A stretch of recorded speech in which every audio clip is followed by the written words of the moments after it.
you awake? I thought I heard you get up. Yeah, I'm awake. Sorry, I just can't sleep. Are you thinking about him? Yeah, a bit.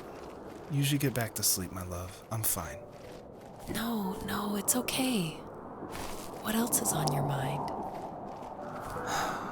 I don't know. It seems weird, but I had one of the most vivid dreams of my life. I saw a fox on a snowy mountain, just looking confused and worried. Those eyes. I can't get those eyes out of my head. She was running in the windy snow, looking for something. Do you think it has to do with you and what's been going on? I don't know. It was just a dream, Rachel. They're not meant to make sense. A lot's happened the past couple days, that's all. Well, if you're not going to sleep anyway, you should tell me. I want to hear. All right. So, not far from her home, she followed that path to something unexpected.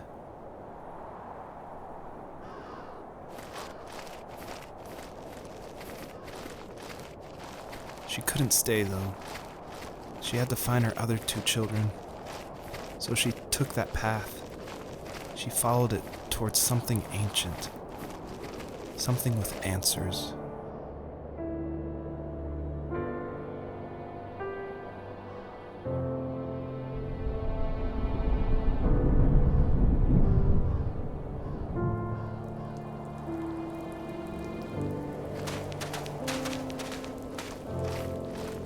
The fox looked high and low, searching for any sign of her cubs. Points of light showed the way to this ancient tree.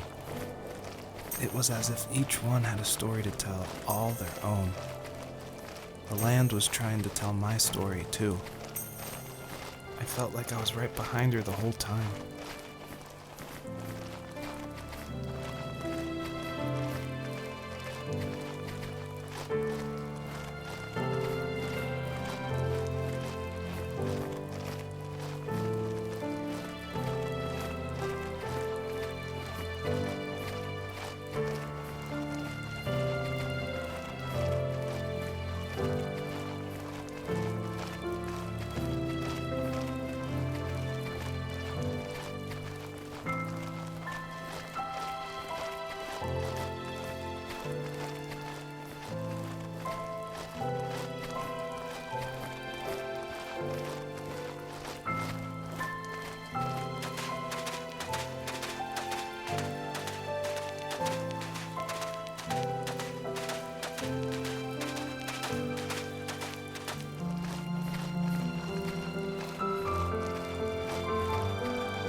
As a kid, did you ever do show and tell in your class?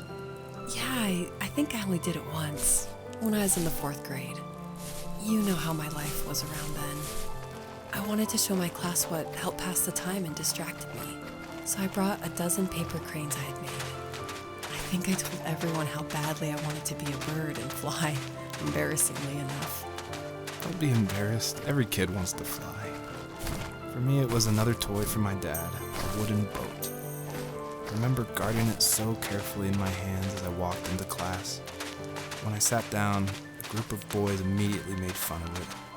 They asked which trash can I found it in, or why an ugly log was my favorite toy. When I got up, I didn't even want to tell them my dad had carved it. I said it was a joke gift my friend had given me. Kids can be so cruel. Some of them are. I shouldn't have let them get to me, but it did. It's amazing we bounced back at all.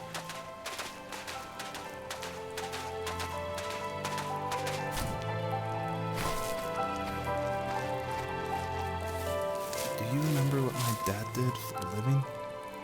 Wasn't he like a lumberjack? That's one way of putting it.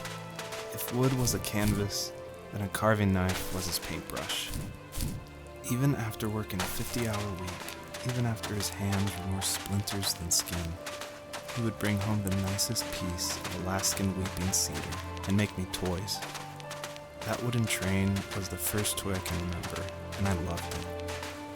I just knew from a young age I was going to be a lumberjack, like my father.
Usually those kids would leave me alone, but somehow they could tell I was different.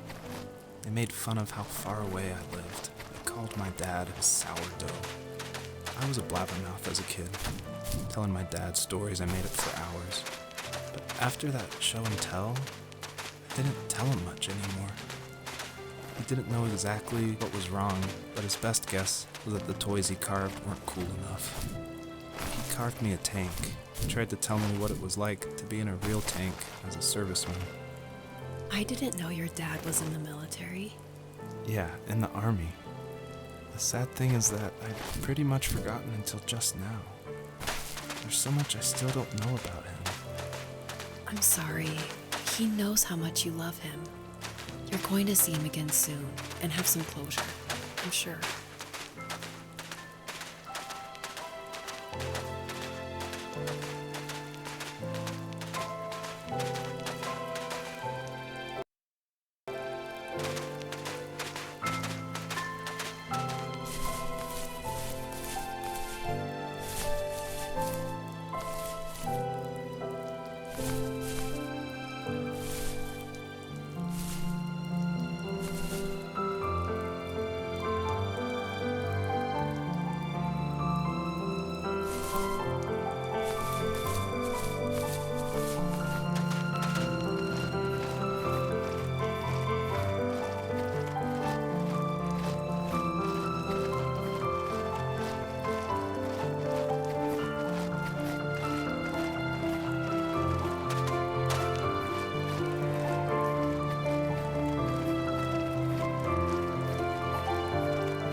The older I got, the more I withdrew.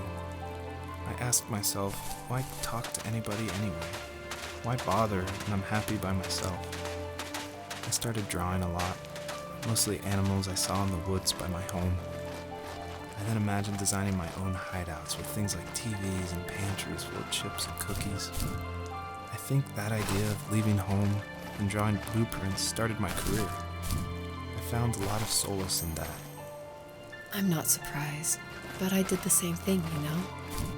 There's something special about having a place to call your own. And now look at us. Well, if you count renting in an overpriced city. It's as close as we can get for now.